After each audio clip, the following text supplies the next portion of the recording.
Hello, this is Dr. Karen Nunez, and this is the Chapter 8 lecture on receivables.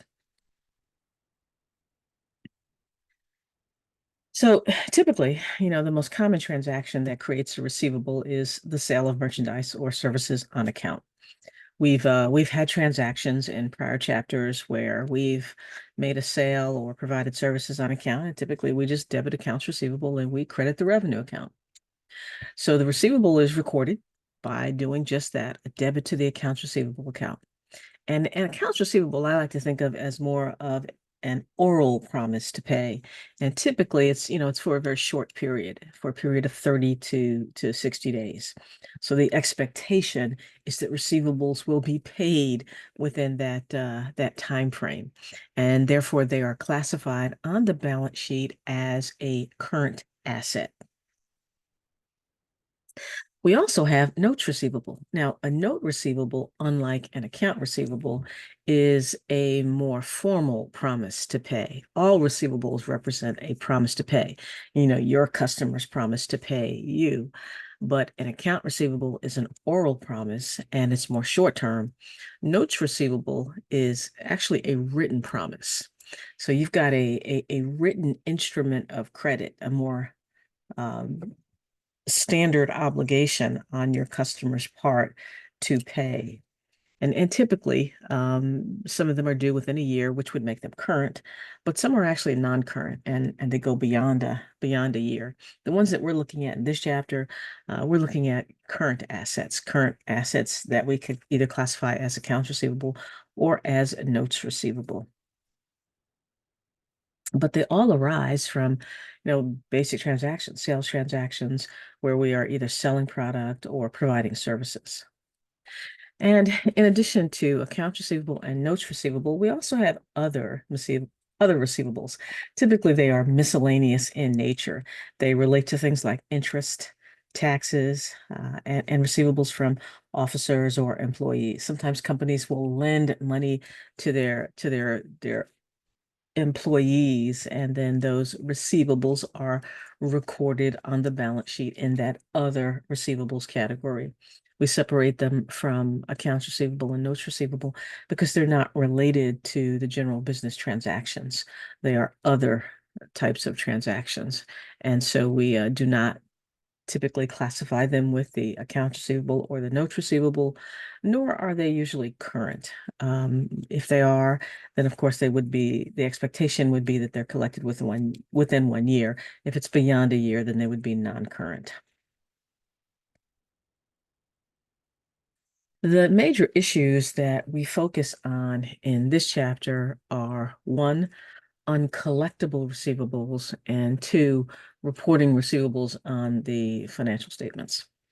So invariably, what some companies will experience is what we refer to as bad debt expense, or in some cases it's called uncollectible accounts expense or doubtful accounts expense.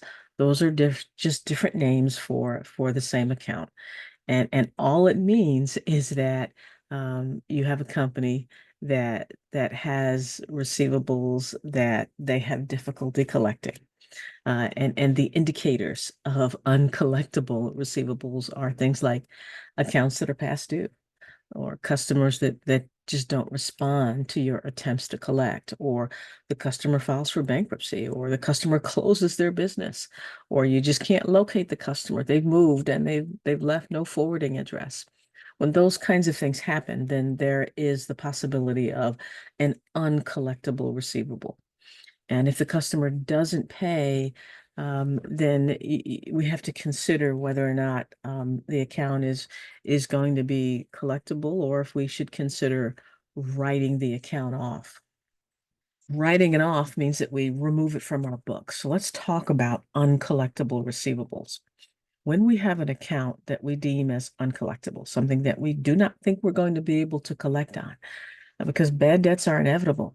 Sometimes there are customers that just do not or cannot pay their bills. So we have two methods. We have the direct write-off method, which means that we directly recognize an expense when we have an account that is deemed to be worthless. And the only time we would write an account off is when we are able to establish that it is worthless and we're not going to be able to collect on it. The alternative is the allowance method. That means we record bad debt expense by estimating it at the end of each accounting period in an adjusting entry. Now, the direct write-off method is used for smaller companies. GAAP says, or generally accepted accounting principles say, we can't use the direct write-off method if we have significant uncollectible accounts. So larger companies that have a large amount of receivables have to use the allowance method. We'll look at both the direct write-off method and the allowance method. Let's talk about the direct write-off method first. So under the direct write-off method, again, we do not record bad debt expense until we know we have an account that is worthless. At that time, we write the account off. So here's an example. We have an account for $4,200 and it's for this receivable and it's determined to be uncollectible. So the write-off, the direct write-off method says debit the expense. We call it the bad debt expense account, and we debit accounts receivable for that 4,200. That's the direct write-off method. So at the point we know we're not going to be able to collect on this receivable, that's when we write it off. So sometimes situations change. So we may have an indication that an account is uncollectible, and then at some point down the road, that changes. Maybe we're able to locate the customer, or maybe the customer is able to revive its business as they come out of bankruptcy. Whatever the case may be, if we reach the point to where we think that we are going to recover what we once wrote off, then we reinstate the receivable. And this is a basic entry to reinstate or to reverse the write-off. We just reverse what we did. The write-off was to debit the expense and credit receivable. So we do just the opposite to reinstate if we think that we're now going to be able to recover this $4,200. We debit accounts receivable and we credit the bad debt expense. And then we have the cash. So we debit the cash account and we remove the receivable. And that is the reinstatement, or another way of saying it is the recovery of that receivable. That's the direct write-off method. Again, that only works for those smaller companies where you have a small amount of accounts receivable. For most companies that are larger and have larger accounts receivable balances, they are required to use the allowance method to account for uncollectible accounts. The allowance method, unlike the direct write-off method, instead estimates uncollectible accounts expense at the end of each accounting period, and in an adjusting entry records bad debt expense. And it's based on expected losses. So we are making an attempt to estimate our bad debt expense when we use the allowance method. So the allowance method, when we have an account that is uncollectible, what we do is we write it off to the allowance account that we set up as an estimate for uncollectible accounts. What the allowance account does is it allows us to estimate what we think those uncollectible accounts are going to be in an adjusting entry. So at the end of the accounting period here on December 31st, this company estimates bad debts of $30,000. So we debit bad debt expense and we credit the allowance account for doubtful accounts. So we haven't written off any accounts yet. All this is an estimate of accounts that we think might be uncollectible going forward. Now, this allowance for doubtful accounts is a new account, and it's one of those accounts that we call a contra asset account. Remember, a contra asset account, like accumulated depreciation, is an asset account that offsets another asset account. What account does the allowance for doubtful accounts offset? It offsets accounts receivable. So the allowance for doubtful accounts is a contra account to accounts receivable. So on the balance sheet, when we report accounts receivable, it is accounts receivable minus the allowance account. We report the net amount or the net realizable value. So when we use this allowance method, if we determine that a customer's account is uncollectible, then we write off against the allowance account. So in this case, if we determine that this $6,000 account is uncollectible, then we don't recognize an expense. We've already recognized an expense in an adjusting entry. Now all we do is we go to the allowance account and we write off against the allowance account. Debit the allowance account, credit accounts receivable. And again, the allowance account is a contra asset account. It offsets the accounts receivable account. Now, if we are in a situation where we're able to recover something that we've previously written off using the allowance method, well, that's not a problem. We just reverse the write-off. So we reverse what we did before by debiting accounts receivable and crediting the allowance account, and then show the recovery of the cash, just like with the direct method, right? If we reinstate the account, then we just reverse the write-off and show the recovery of the cash.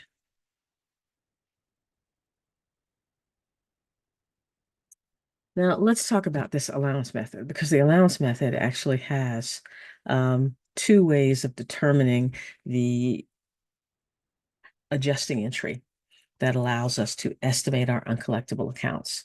One is the percent of sales method. So that's one approach to the allowance method, using the percent of sales method. The other is the analysis of receivables. So there are two ways of estimating that allowance account. We'll look at both of those. So let's look at the percent of sales method first. It's kind of self-explanatory. Percent of sales. That means we're going to estimate the amount for our adjusting entry using a percent of sales. So the bad debt expense of $22,500 is estimated in this way. It's 0.75% of our sales. And the credit sales are $3 million. So three quarters percent of the $3 million is 22,500. That's our estimate.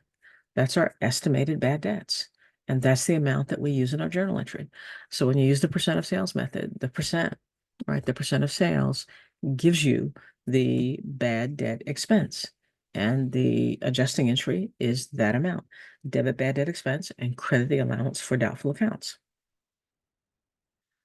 On the other hand, when we use the analysis of receivables method, well, instead what we do is we actually go through the receivables. We go through the receivables by account, and we use what's called an aging approach. Now, we're not going to go through this level of detail, but we will receive the output of that level of detail. So instead, what we will be told when we use the aging approach is, for example, this company has reviewed their accounts, and they've determined that they anticipate the uncollectible accounts to be 26,490.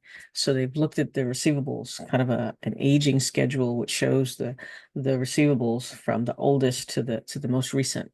And then they estimate based on historical numbers what they think they will not be able to collect. And that's what this company's done. They've looked at their receivables and they've said, we think that the balance of uncollectible accounts is $26,490.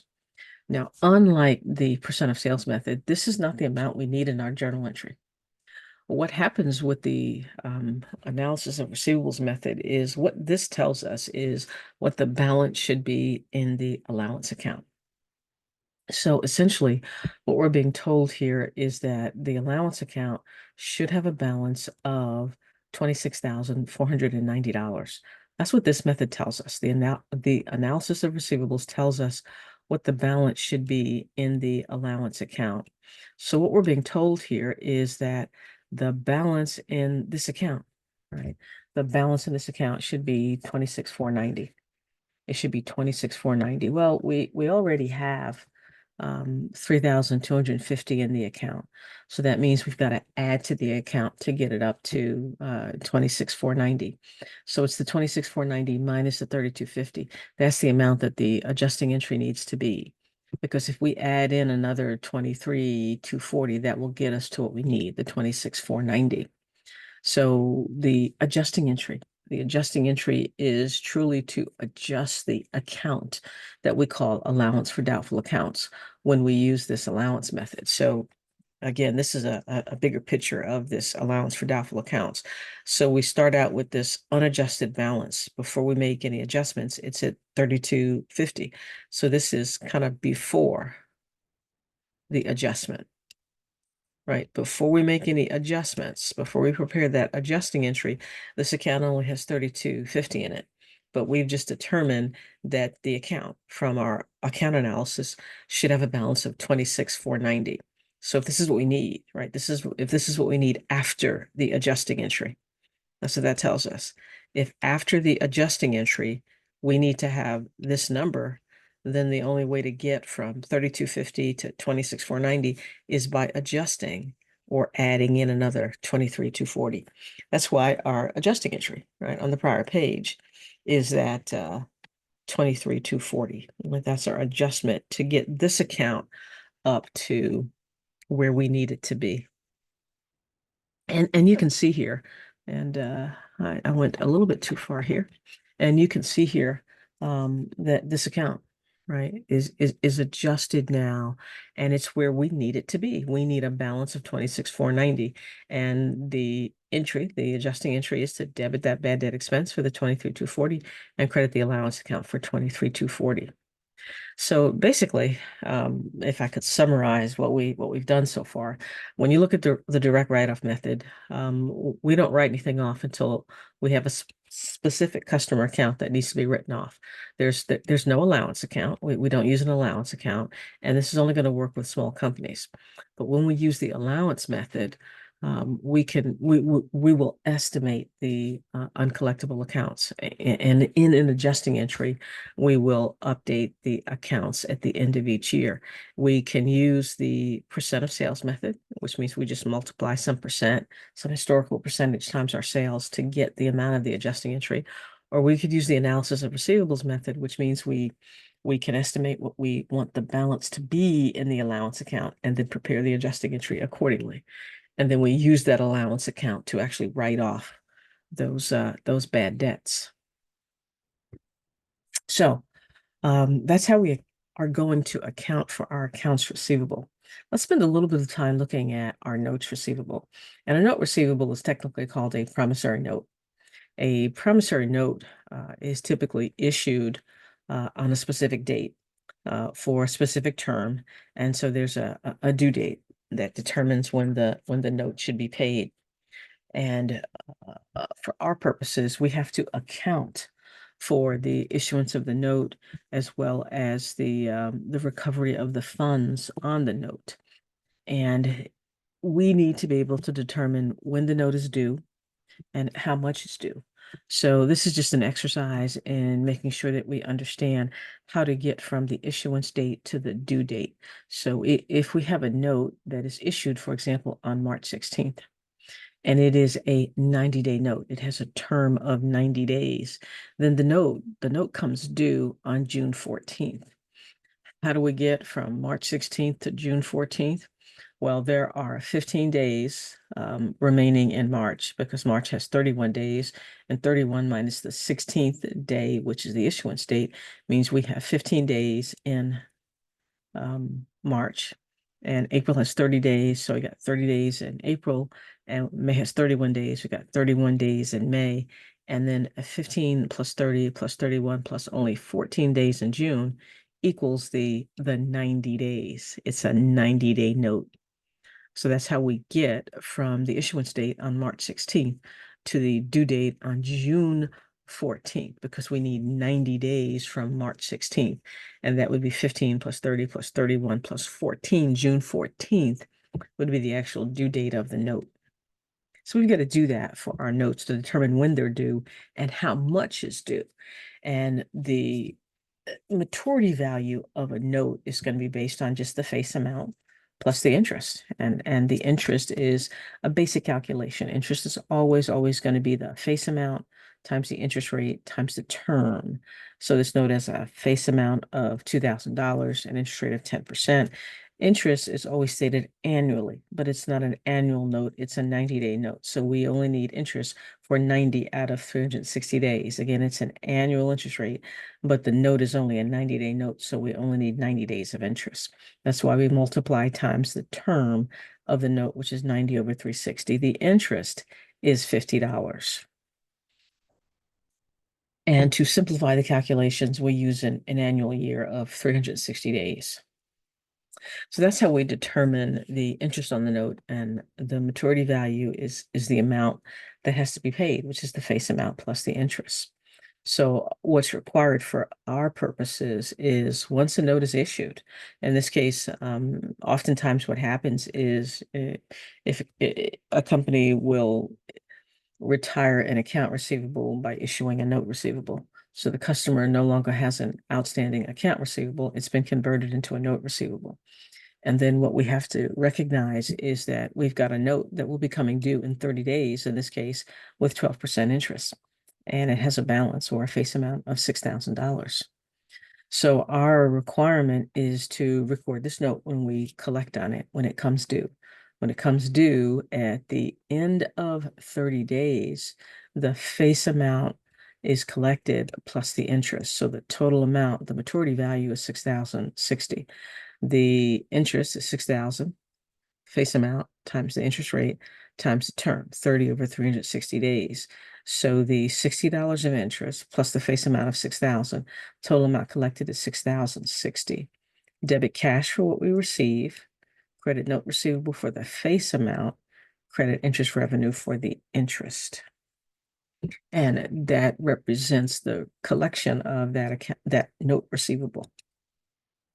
Now, on the balance sheet, let's close by talking about reporting accounts receivable or all receivables that are expected to be realized on the balance sheet.